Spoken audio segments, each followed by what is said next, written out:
මට පොඩි ප්‍රශ්නයක් තියෙනවා. මම ජොබ් එකකට ඉන්ටර්විව් එකක් යන්න තියෙනවා උඩ සඳුදාට. හැබැයි නමුත් මට ඒකට ගිහිල්ලා මට ඒකට ෆේස් කරන්න කොන්ෆිඩන්ස් නැති ප්‍රශ්නයක් තියෙනවා. මට මොකක්ද ඒකට කරන්න පුළුවන්?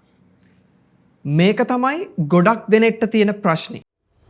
මම CV එක දාපු ආයතනයකින් මට ඉන්ටර්විව් එකට යන්න chance එක ඇවිල්ලා තියෙන්නේ. හැබැයි ඉන්ටර්විව් එකට ගිහිල්ලා ෆේස් කරන්න මට කොන්ෆිඩන්ස් එක නැහැ. මම ආදරය කරන කෙනාට මට මගේ ආදරය ප්‍රකාශ කරන්න ඕනේ. හැබැයි ඒකට මට ආත්ම විශ්වාසය නැහැ. මට ලංකාවේ හොඳම ආයතනයක සේල්ස් පර්සන් කෙනෙක් විතර රැකියාවක් ලැබුණා. හැබැයි සේල් එකක් කරන්න තව කෙනෙක්ට ගිහිල්ලා පිච් කරන්න මට කොන්ෆිඩන්ස් එක නැහැ. ඇත්තටම ආත්ම විශ්වාසය ලිමිට් වෙලා තියෙන්නේ ඇයි? ඔබේ ජීවිතේ හැම ජයග්‍රහණයක් ලබා ගන්න ඕන කරන, හැම ප්‍රතිඵලයක් මුදා කරගන්න ඕන කරන, ඔබ ඇතුලේ තියෙන්න ඕන විශ්වාසය ඔබට එළියට ගන්න බැරියයි. මේ ප්‍රශ්නේ නිසා ඔබ හොඳට හිතලා බලන්න ඔබට ජීවිතේ කොච්චර ජයග්‍රහණ, අවස්ථා, ඔබ කැමති දේවල් මේ කාල සීමාව තුළ මගහැරිලා තියෙනවද කියලා. ඔබට ගණන් කරන්නත් බැරි තරම් දේවල් ඔබේ ආත්ම විශ්වාසයේ මදිකම නිසා ඔබට මගහැරිලා තියෙනවා. හැබැයි ඊළඟ ප්‍රශ්නේ කොහොමද මේ ආත්ම විශ්වාසය වැඩි දියුණු කරගන්නේ? ඒක ඉහළ නම් වාගන්න. අපි හැමදාම කියලා දෙන සාම්ප්‍රදායික ක්‍රමවලින් බැහැර වෙලා ආත්ම විශ්වාසය හදාගන්න පුළුවන් සුවිශේෂී ක්‍රමයක් ගැන තමයි අද අපි කතා කරන්න යන්නේ. වීඩියෝ එක එක තප්පරයක්වත් මගහැරව ගන්න එපා. අවසානයේ තෙක් බලන්න.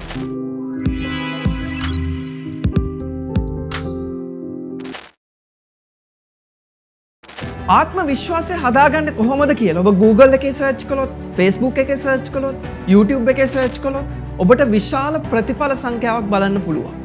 ඒ හැම එකකම ඔබට ආත්ම විශ්වාසය වැඩි දියුණු කරගන්න පුළුවන් ක්‍රමවේද තියෙනවා. හැබැයි මේ වැඩසටහනින් මම යෝජනා කරන්න යන්නේ ඔබ මෙතෙක් අහලා නැති ක්‍රමවේදයක් සම්බන්ධව. රිජෙක්ෂන්, ප්‍රතික්ෂේප වීම. ප්‍රතික්ෂේප වීම කියන කාරණාවට මම ඔබ ඇතුළු මේ වැඩසටහන බලන හැම කෙනෙක්ම මුහුණ දීලා තියෙනවා. ජීවිතේ එක එක තැන්වලදී එක එක හේතුන් නිසා අපි ප්‍රතික්ෂේප වෙලා තියෙනවා. සමහර විට සහකරුවන්ගෙන්, සමහර විට දෙමව්පියන්ගෙන්, සමහර විට යාළුවන්ගෙන්, සමහර විට සමාජයෙන්, රැකියා ස්ථානවලින් අපි විවිධ තැන්වලදී ජීවිතේ ප්‍රතික්ෂේප වීම වලට ලක් වෙලා තියෙනවා. මේ ප්‍රතික්ෂේප වීම කියන කාරණාව අපිට ආත්ම විශ්වාසය වැඩි දියුණු කරන්න පුළුවන් ක්‍රමවේදයක් විදිහට පාවිච්චි කරන්න එක හැකියාවක් තියෙනවා. අද මම ඒ සම්බන්ධව තමයි කතා කරන්න යන්නේ. ඊට කලින් මම ඔබට කියන්න ලෑස්ති එක්තරා සුවිශේෂී ව්‍යාපාරිකයෙක් සම්බන්ධව පොඩි කතාවක්. මේ ව්‍යාපාරිකයාගේ නම තමයි ජියා ජෑන්. මේ ජියා ජෑන් කියන ව්‍යාපාරිකයා චීන සහ ඇමරිකානු සම්භවයක් සහිත ව්‍යවසායකයෙක්.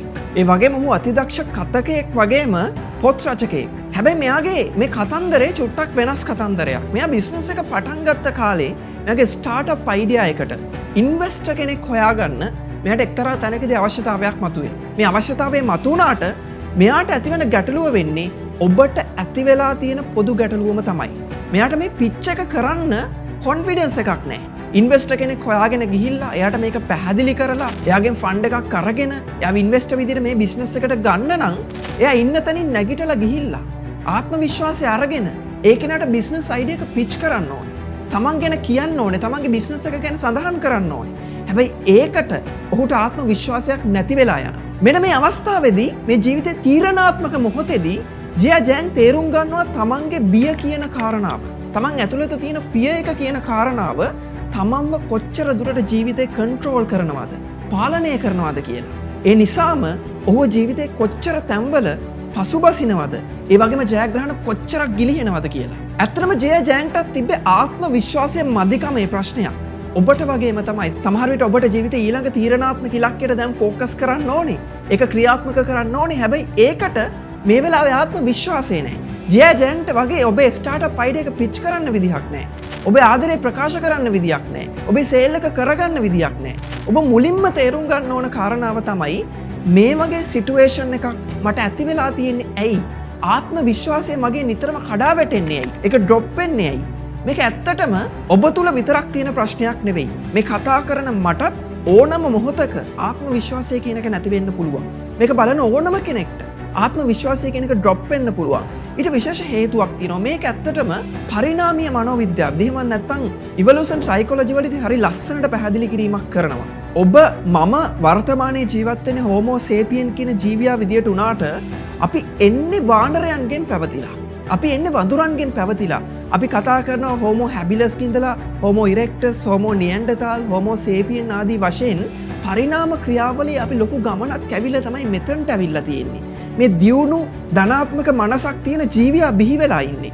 හැබැයි අපි ඈත අතීතයට ගිහිල්ලා බැලුවොත් අපේ ආදී මුතුන් අපි පැවතීගෙන අපි වානර කියන කුලයට ගිහිල්ලා නැවත පරීක්ෂා කරලා බැලුවොත් අපි මේ කාල සීමාව ඇතුලේ පරිණාම ක්‍රියාවලිය ඇතුලේ කොහොමද ඉඳලා තියෙන්නේ කියලා අපිට පැහැදිලිව පේනවා. අපි අතීතයේ ජීවත් වෙලා තියෙන ඉතාම බයකින්, ලොකු ෆියර් එකකින්. අපි ඇත්තටම කුඩා කණ්ඩායම් විදිහට කුඩා සමාජ විදිහට තමයි වානරයන්ගේ කාලයේදී ජීවත් වෙලා තියෙන්නේ. මේ කාලයේ තිබ්බ සුවිශේෂීතාවය තමයි, විශේෂත්වය තමයි අපි වානරයෝ කණ්ඩායමක් සමග ජීවත් වෙනකොට අපි එක තැනකදී ඒ වානරයන්ගේ කණ්ඩායමෙන්, ඒ වඳුරු කණ්ඩායමෙන් අතහැරුණොත්, මග හැරුණොත් අපිට අහිමි වෙන්නේ ඒ කණ්ඩායම විතරක් නෙවෙයි. ඒ මොහොතදී අපිට කැම බීම ටික අහිමි වෙනවා. අපේ වාසස්ථාන අපිට අහිමි වෙනවා. අපේ ආරක්ෂාව අපිට අහිමි වෙනවා. අපේ රැකවරණය අපිට අහිමි වෙනවා. අපිට ආදරය අහිමි වෙනවා. ඒ වගේම සමහර විට අපිට තියෙන සතුරු ආක්‍රමණ එළියෙන් වැඩි වෙලා අපේ ජීවිතේ පවා හිමි වෙන්න පුළුවන්. අතීතයට ගිහිල්ලා බලනකොට වානරයෝ විදිහට ජීවත් වෙන කාලෙදී අපිට කුටුම්බේ අතහැරුණොත්, අපි කොතනින් හරි රිජෙක්ට් වුණොත්, ඒ කුලකෙන් එළියට විසික්කුණොත් අපිට නැති වෙන්නේ ඒ කුටුම්බය විතරක් නෙවෙයි. අපිට සියල්ල අහිමි වෙනවා. අන්න ඒ නිසා අවුරුදු මිලියන ගාණක් අපිට ඒ කුටුම්බ අහිමි වෙනකොට අපිට සමස්තය අහිමි වෙලා තියෙන නිසා අපි තාමත් විශ්වාස කරනවා අපි ඉන්න කුලකයෙන්, අපේ මිතුරු සමාජයෙන්, අපේ ගෙදරින්, අපේ ඔෆිස් එකෙන් අපි රිජෙක්ට් වුණාට පස්සේ අපිට ඕන්න විතරක් නෙවෙයි අහිමි වෙන්නේ අපේ මුළු ජීවිතයම කියලා. අපේ ස්නායු පද්ධතිය හැදිලා තියෙන එහෙම හිතන්න. අපේ ස්නායු පද්ධතිය ගොඩනැගිලා තියෙන එහෙම ප්‍රතිචාර දක්වන්න. හැබැයි ඇත්තම කතාව වානරයන්ගේ කාලේ වගේ පරිණාමයේ මුල් කාලේ වගේ අපි දැන් ජීවත් වෙන්නේ ඒ වගේ තත්ත්වයක නෙවෙයි. ඒ වගේ පොඩි ට්‍රයිබ් එකක කුලකයක ගෝත්‍රයක නෙවෙයි.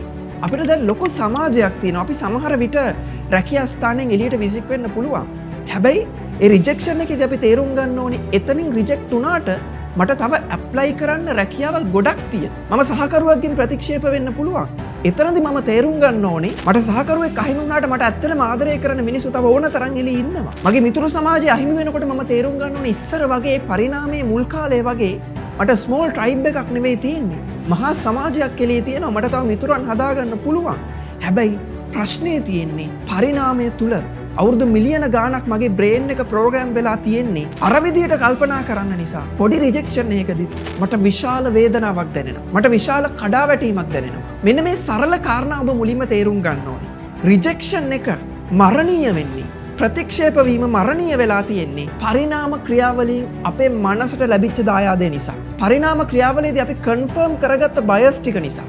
හැබැයි දැන් ඔබ ජීවත් වෙන්නේ ස්මෝල් ට්‍රයිබ් එකක නෙවෙයි, පොඩි ගෝත්‍රයක නෙවෙයි, මහා සමාජයක නිසා ඔබට මේ කාරණාව අදහස දැන් වෙනස් කරගන්න කාලය ඇවිල්ලා තියෙන්නේ. ඔබේ ස්නායු පද්ධතිය විශ්වාස කරනවා මේ කාරණාව නිසා ප්‍රතික්ෂේප වීම මරණීයයි කියලා. සරලවම කිව්වොත් විද්‍යාඥයෝ අර්ථකථනය කරනවා පරීක්ෂණ වලින් නිරීක්ෂණ වලින් පසුව කිසියම් කෙනෙක්ට ෆිසිකලි ඩැමේජ් එකක් වෙනකොට බ්‍රේන් එක ඇතිවන හානියට වඩා ලොකු හානියක් රිජෙක්ෂන් එකකදී ඒ පුද්ගලයාගේ බ්‍රේන් එක ඇති වෙනවා කියලා. මේක පරීක්ෂණ වලින් නිරීක්ෂණ මගින් තහවුරු කරපු කාරණාවක්. ඒ කියන්නේ අපේ නර්වස් සිස්ටම් එක, අපේ ස්නායු පද්ධතිය තාමත් විශ්වාස කරන්නේ ඔබ කොතනකින් හරි රිජෙක්ට් වෙනකොට ඒ බලපෑම ඔබේ සමස්ත ජීවිතේටම බලපානවා කියලා. හැබැයි අපි මේක වෙනස් කරන්න ඕන. මේක වෙනස් කරන්න මම මුලදී කතා කරපු අපේ කතා නායකයා, ඒ කියන්නේ ජියා ජෑන් කියන අති සුවිශේෂී ව්‍යාපාරිකයා තමන්ගේ ජීවිතේ එක්තරා සුවිශේෂී සම්දිස්ථානයකදී ප්‍රයත්නයක් යොදනවා. ඒ ප්‍රයත්නය තමයි මම ඔබට කිව්වා ඔහු ස්ටාර්ට්අප් අයිඩියා එක පිච් කරන්න ගියා ඉන්වෙස්ටර් කෙනෙක්ට. නමුත් ඔහුට ඒක කරන්න කොන්ෆිඩන්ස් එක තිබ්බේ නැහැ. ඒ තනදී ඔහු තේරුම් ගත්තා මගේ ජීවිතේ කොච්චර දුරට මේ ෆියර් එක කියන එකෙන්, බය කියන එකෙන් කන්ට්‍රෝල් කරනවා. ඔහු ප්‍රයත්නයක් යෙදුවා ආත්ම විශ්වාසය වැඩි දියුණු කරගෙන මේ ෆියර් එක නැති කරගන්න.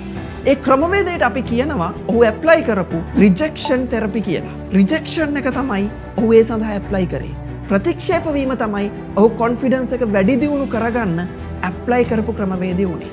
රිජෙක්ෂන් තෙරපි. මේ රිජෙක්ෂන් තෙරපි එකේදී ජියා ජෑන් කරපු දේ තමයි දවස් 10ක් ඇතුලේ ඔහුට අභියෝග 10ක් ලබා දුන්නා. ඒ අභියෝග 10 ඇතුලේ පළවෙනි දවසේ ඔහුට අභියෝගය තිබුණේ හිතා මතාම ඔහු ප්‍රතික්ෂේප වෙන වැඩක් කරන්න. ඔහු පළවෙනි දවසේ ගිහිල්ලා වෙනත් කෙනෙක්ගේ වත්තකට ඇතුළු වෙලා ඒ වත්තේ මට මල් වවන්න ඉඩ දෙන්න පුළුවන්ද කියලා ප්‍රශ්න කරනවා. ඔහු දන්නවා මේක ඇහුවට පස්සේ නොදන්න කෙනෙක්ගේ මේ ප්‍රශ්නේ ඇහුවට පස්සේ Taman රිජෙක්ට් වෙනවා කියලා. හැබැයි ඔහු අහනවා. ඇහුවට පස්සේ ඔහු එතනින් ප්‍රතික්ෂේප වෙනවා. දෙවනි දවසෙත් ඒ විදිහටම හිතාමතා ප්‍රතික්ෂේප වෙන එක වැඩක් ඔහු කරනවා. ඔහු ගිහිල්ලා නොදන්නා පුද්ගලයෙක්ගෙන් ඩොලර් 100ක් ඉල්ලනවා. ඔහු දන්නවා ඩොලර් 100 ඉල්ලුවට ඒ පුද්ගලයා දෙන්නේ නැහැ. ඔහුට බැනලා එලව ගන්නවා කියලා. හැබැයි හිතා මතාම ඔහු ඒක ඉල්ලලා රිජෙක්ට් වෙනවා, ප්‍රතික්ෂේප වෙනවා. මේ විදිහට දවස් 10ක් ජයජයන් කරනවා. කරාට පස්සේ ඔහු ප්‍රතික්ෂේප වීම කියන කාරණාව සාමාන්‍යකරණය කරගන්නවා. ඔහුට ඒක නෝමලයිස් කරගන්න හැකියාවක් ලැබෙනවා. ඔහු මේ දවස් 10 ඇතුළේ ඇත්තටම Tamanට ලබා දෙන්නේ හිතා මතාම Taman ප්‍රතික්ෂේප වෙන විදිහේ වැඩ 10ක්. ඔහු මේකට තමයි the rejection therapy කියලා කිව්වේ. මේ rejection therapy එක ඔබේ ආත්ම විශ්වාසය වැඩි දියුණු කරගන්නත් ඇප්ලයි කරන්න පුළුවන්. සරලව කිව්වොත් ජයජයන් කරා වගේම ඔබ හිතනවා නම් ඔබට යම්කිසි දෙයක් කරන්න ආත්ම විශ්වාසය මදි කියලා ඔබට කරන්න තියෙන්නේ ඔබට අභියෝග කරලා හිතා මතාම ඔබ ප්‍රතික්ෂේප වෙන විදිහේ වැඩ ටිකක් ඉදිරි සති කීපය ඇතුලේ කරන්න. හැමදාම එකක් කරන්න ඕනේ කියලා නෑ. හැබැයි ඔබ කිසියම් කාලයක් සැලසුම් කරගන්න. මම මේ කාල සීමාව ඇතුලේ මම හිතාමතාම ප්‍රතික්ෂේප වෙන විදිහේ වැඩ 10ක් කරනවා. සමහර විට මේක පළවෙනි එක කරනකොට ඔබට පොඩි ප්‍රෙෂර් එකක් තියෙන්න පුළුවන්. හැබැයි දෙවෙනි එක, තුන්වෙනි එක, හතරවෙනි එක කරනකොට ඔබට මේක ෆන් ඇක්ටිවිටි එකක් බවට පත් වෙන්නත් පුළුවන්. හැබැයි ඒ කාරණාව හරහා, ඒ ක්‍රියාවලිය හරහා නොදැනුවත්වම ප්‍රතික්ෂේප වීම කියන කාරණාව ඔබට සාමාන්‍ය කරන්න ලක් කරන්න හැකියාවක් ලැබෙනවා. තවත් පැත්තකින් රිජෙක්ට් වෙන්න තියෙන බය, කෙනෙක්ගෙන් ප්‍රතික්ෂේප වෙන්න තියෙන බය වලක්වා ගන්න ඔබට හැකියාවක් ලැබෙනවා. උදාහරණයක් විදිහට ඔබ හිතනවා මම මේ සතියේ ගිහිල්ලා මට අයිති නැති වත්තක මල් වවන්න රික්වෙස්ට් කරලා බලනවා. ඔබ දන්නවා රිජෙක්ට් වෙනවා කියලා. හැබැයි ඔබ ගිහිල්ලා අහනවා. කිසිම විදිහකින් උදව්වක් ගන්න බැරි මිනිස්සෙක් කියලා ඔබ හඳුනාගත්ත පුද්ගලයෙක්ගෙන් ගිහිල්ලා ඔබ උදව්වක් ඉල්ලනවා. ඔබ දන්නවා රිජෙක්ට් වෙනවා කියලා. හැබැයි ඔබ ගිහිල්ලා උදව්ව ඉල්ලනවා. ඔබ ඔබේ ටෙලිෆෝන් එක අරගෙන Google එකෙන් රැන්ඩම් විදිහට නම්බර් එකක් අරගෙන කෝල් කරලා මට ජොබ් එකක් දෙන්න පුළුවන්ද කියලා අහනවා. ඔබ දන්නවා රිජෙක්ට් වෙනවා කියලා. හැබැයි ඔබ ඒක අහනවා. ප්‍රශ්න කරනවා. ඒ ක්‍රියාවලියේදී ඔබ ඔබට දෙන්න රිජෙක්ෂන් තෙරපි එක. ප්‍රතික්ෂේප වීමෙන් තෙරපි එක. මම මුලදී පැහැදිලි කරා වගේ මේ හරහා ප්‍රතික්ෂේප වෙනවා කියන එක ඔබේ ජීවිතේ සාමාන්‍යකරණයට ලක් වෙනවා. මේක හරියට ඔබ නිකන් හිතලා බලන්න. ඔබ සම්බන්ධතාව වලින් අසාර්ථක වෙච්ච ප්‍රතික්ෂේප වෙච්ච පුද්ගලයෙක් නම් ඔබ පළවෙනි පාර ඒ සම්බන්ධතාවයේ අසාර්ථක වෙනකොට ප්‍රතික්ෂේප වෙනකොට ඔබට තිබ්බ හැඟීම මොකක්ද? මුළු ජීවිතේම කඩා වැටෙනවා. හැබැයි දෙවෙනි වතාවෙත් ඔබ ප්‍රතික්ෂේප වෙනකොට ඒක ඒ තරම් දැනුන්නේ නැහැ. තුන්වෙනි වතාවෙත් ප්‍රතික්ෂේප වෙනකොට ඒක පුදුම විදියට සාමාන්‍යකරණය වෙලා. එහෙම තමයි මිනිස්සු කියන තැනට ඔබේ මයින්ඩ් එක හැදිලා. ඒක හේතුව ඔබ රිජෙක්ෂන් එක නෝමලයිස් කරගෙන. තවත් පැත්තකින් ඔබ දැන් සමහර විට සම්බන්ධතාවයකට ගියාට රිජෙක්ට් වෙන්න බය නැහැ. ඔබ ඔබේ උපරිම ආදරය දෙනවා. එයාගේ ආදරයත් ලබා ගන්නවා. හැබැයි කොතනකදීවත් රිජෙක්ට් වෙන්න බය නැහැ. හේතුව ඔබ කලින් ප්‍රතික්ෂේප වෙලා ප්‍රතික්ෂේප වීමේ බය කියන එක කන්ට්‍රෝල් කරගෙන තියෙනවා. පාලනය කරගෙන තියෙනවා. මේ තෙරපි එක තමයි ඔබට මේ රිජෙක්ෂන් තෙරපි එක කියලා අද වැඩසටහනින් සජෙස්ට් කරපු ක්‍රියාවලියෙන් මිෂන් එකනුත් ලැබෙන්නේ. ජයජයන් කරත් මේක තමයි. ඔබ ලිස්ට් එකක් හදන්න. ඉදිරි සති 3 ඇතුලේ, ඉදිරි සති 4 ඇතුලේ ඔබ හිතා මතා ඔබ ප්‍රතික්ෂේප කරන්නේ කොහොමද? ඒක ෆන් ඇක්ටිවිටි එකක් කරගෙන ප්‍රතික්ෂේප වීමේ බය ඔබේ ජීවිතය ඇතුලේ සාමාන්‍යකරණය කරන්නේ කොහොමද? ප්‍රතික්ෂේප වීමේ බය ඔබ සාමාන්‍යකරණය කළොත් ඔබට ලැබෙන බෙනිෆිට් එක තමයි ආත්ම විශ්වාසය ඔබට වැඩි දියුණු කරගන්න පුළුවන්. ඔබ හොඳට මතක තියාගන්න. මේ වෙලාවේ ඔබට ඇවිල්ලා තියෙන ඉන්ටර්විව් එකට ගිහිල්ලා ෆේස් කරන්න බය, ඔබේ සහකරුවාට ගිහිල්ලා ප්‍රපෝස් කරන්න බය, ඔබට සේල් එකක් කරන්න ගිහිල්ලා ඔබේ කස්ටමර්ට පිච් කරන්න බය වෙන මොකක් නිසාවත් නෙමෙයි. ඔබට ආත්ම විශ්වාසය එතන ඩ්‍රොප් වෙලා තියෙන වෙන මොකක් නිසාවත් නෙමෙයි. ඔබ රිජෙක්ට් වෙයි කියලා කියන බයට, ඔබ රිජෙක්ට් වෙයි කියලා හිතන බයට දැන් ඒ රිජෙක්ෂන් එකට තියෙන බය නවත්තන්න කාලය ඇවිල්ලා. මේ වැඩසටහනෙන් මම සජෙස්ට් කරන්නේ ෆන් ඇක්ටිවිටි එකක්. තවත් පැත්තකින් ඔයාගේ ජීවිතේ වෙනස් කරන තෙරපි එකක් ඇප්ලයි කරන්න. සති 3කට 4කට පස්සේ මේ වීඩියෝ එකටම ඇවිල්ලා ඔබේ ප්‍රතිඵල අනිවාර්යයෙන්ම කමෙන්ට් කරන්න. 11 ක්ලබ් ඉහළ සංඛ්‍යාත පරාසයක ඉන්න මිනිසුන් තනන පුද්ගල සංවර්ධනය, ව්‍යාපාර සාර්ථකත්වය, මූල සාර්ථකත්වය සඳහාම වෙන්න උණු ලංකාවේ එකම පර්සනල් ඩෙවලොප්මන්ට් සයිට් එක. ලංකාවේ එකම පර්සනල් ඩෙවලොප්මන්ට් කමියුනිටි එක. සර්කල් එක. ඔබ තාම ජොයින් උනේ නැත්නම් ඩිස්ක්‍රිප්ෂන් එකේ තියෙන අපේ කමියුනිටි එකේ ලින්ක් එක. එතනින් ගිහිල්ලා ජොයින් වෙන්න. හැම මාසයකම අවසාන දවසින් ඔබ ඊළඟ මාසය සඳහා සූදානම් කරවන, ඔබට ඉලක්ක පැහැදිලි කරලා දෙන, ඔබේ අඩුපාඩු සකස් කරන ඔන්ලයින් සැසියක්. ඒ විතරක් නෙවෙයි, හැම මාසෙම 15 වෙනිදා ඔබට ඉවැලුවේෂන් රිපෝට් එකක් දෙන, ඔබ ඉන්නේ කොතනද කියලා චෙක් කරලා බලන, ඔබට ඔබේ ගමන නැවතත් පැහැදිලි කරන කෝචින් සැසියක්. ඊට අමතරව ඔබට අවශ්‍ය අවස්ථාවේදී පුද්ගලික සහයෝගය ලබා ගැනීමට අවස්ථාව, සාර්ථකත්වය සඳහා අවශ්‍ය ටූල්ස්, පුහුණුකරුවන්, මඟ පෙන්වීම, මේ ඔක්කොම එක තමයි 11 ක්ලබ් එක, 11 කමියුනිටි එක නිර්මාණය වෙලා තියෙන්නේ. අපේ ක්ලබ් එකට, අපේ කමියුනිටි එකට මෙම්බර් කෙනෙක් විදිහට තාම ජොයින් වුනේ නැත්නම් දැන්ම ජොයින් වෙන්න. පළවෙනි 500 දෙනාට 70ක විශිෂ්ට වට්ටමක් එක්ක මෙම්බර්ෂිප් එක ගන්න දැන් හැකියාව තියෙනවා. වැඩිදුර විස්තර අපේ කමියුනිටි එකේ වීඩියෝ එකකින් වගේම පල්ලෙහා තියෙන ඩිස්ක්‍රිප්ෂන් එකෙත් පැහැදිලිව සඳහන් කරලා තියෙනවා. ඒක කියවලා වීඩියෝ එක බලලා ඔබේ මෙම්බර්ෂිප් එක අනිවාර්යයෙන්ම ලබා ගන්න. පළවෙනි 500ට ඇතුළත් වෙලා පළවෙනි විශිෂ්ටයන් 500 ඇතුලේ ඔබේ සාර්ථකත්වයේ ගමන පිළිවෙලට හැඩගස්වා ගන්න.